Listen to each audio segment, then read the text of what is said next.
আসসালামু আলাইকুম, কেমন আছেন বন্ধুরা? আশা করি সবাই ভালো আছেন। আলহামদুলিল্লাহ আমিও ভালো আছি। আজকে যে ব্লগটা হলো, উলপুর জমিদার বাড়ি ঘুরলাম।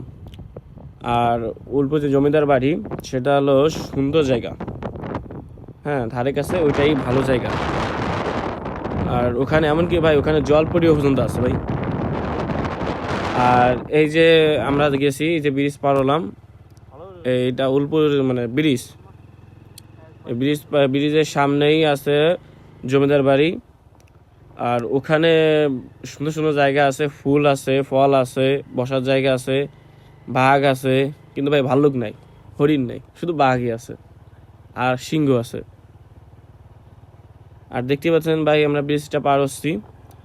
আর আমি গেছি আর আমার এক মামা গেছে, আমরা দুইজন গেছি। আর দেখতেই পাচ্ছেন যে ভাই, এই যে চলে আসলাম। এবার দেখতেছেন ভাই কত সুন্দর জমিদার বাড়ি। আর এই যে ঢুকতেই এত সুন্দর জায়গা, মানে ডানও ফুল আছে, বামও ফুল আছে। ফুলের নাম অবশ্যই আমি জানি না, যদি কেউ জানেন আমার কমেন্টে বলে দেবেন। আর আমার চ্যানেলে সাবস্ক্রাইবটা করবেন আর লাইক আর কমেন্টটা করেন, এটুক রিকোয়েস্ট।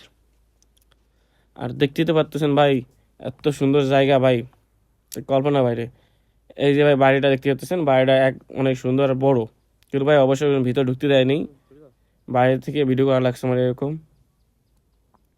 আর খুব সুন্দর জায়গা ভাই, দেখতেই তো পারতেছেন। মানে ঘরটা, মানে এখানে সবকিছু পরিষ্কার থাকে। এখানে 10 থেকে 12 জন লোক কাজ করে। তারা বলছে এরা 12 ঘন্টা এখানে ডিউটি করে। আর থাকেও এই বাড়ি, তারা থাকে অবশ্য, আমাকে ঢুকতে দেবে না ভিতরে। কি ধরনের কথা ভাই! আর এই যে দেখতে পাচ্ছেন ভাই, এই যে মানে জমিদার বাড়ির বাড়ির মাঝখানে সামনেই পুকুর, বড় একটা পুকুর। আর এই পাশে মানে হাঁটার জায়গা আছে, আর ওই পাশেও আছে। আর দেখতে ভাই, এখানে বসার জায়গা, সব জায়গায় বসার জায়গা আছে, দোলনা আছে, ট্রেন আছে। এখানে ভাই যে দেখতে পাচ্ছেন, ওই যে ওই পাশে জলপরি আছে এই কোনায়। আর এই যে হলো বড় পুকুর, এখানে মাছও ছাড়া আছে, কচ্ছপও আছে। আর ভাই দেখতে তো পাচ্ছেন ভাই, এই যে যাচ্ছি আমি হাইটে। আর এখানে মানে চারিকোণা সব জায়গায় ফুল আর ফুল। কারণ এখানে সবাই ফুল রাখতে পছন্দ, যে বাড়ির মালিক সে এখানে রাখতে খুব মানে ফুল পছন্দ করছে। আর ভাই ভালো থাকবেন। আর দেখতে পাচ্ছেন ভাই, চলে আসছি ছোট করে ব্লগ বানাচ্ছি ভাই, লং করি নেই। আর সবাই ভালো থাকবেন, চ্যানেলটা সাবস্ক্রাইব করে দেবেন। আল্লাহ হাফেজ, নিজের খেয়াল রাখবেন।